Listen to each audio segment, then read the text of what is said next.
উন্নত চিকিৎসার জন্য সিঙ্গাপুরের উদ্দেশ্যে ঢাকা ছেড়েছেন গণ অধিকার পরিষদের সভাপতি নুরুল হক নূর। সেখানে মাউন্ট এলিজাবেথ হাসপাতালে চিকিৎসা নেবেন তিনি। সকালে বিমান বাংলাদেশের সিঙ্গাপুরগামী একটি ফ্লাইটে ঢাকা ছাড়েন নূর।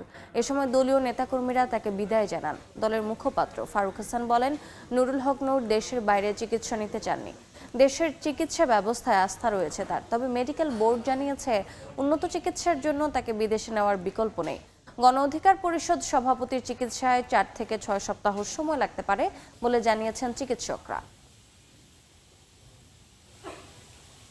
তার নাকের যে হাড় ইতিমধ্যে ফ্র্যাকচার হয়েছে, নাজাল বোন ফ্র্যাকচার যেটাকে বলে, এটা আসলে বাংলাদেশে এটার কোনো অপারেশন সেভাবে হয় না।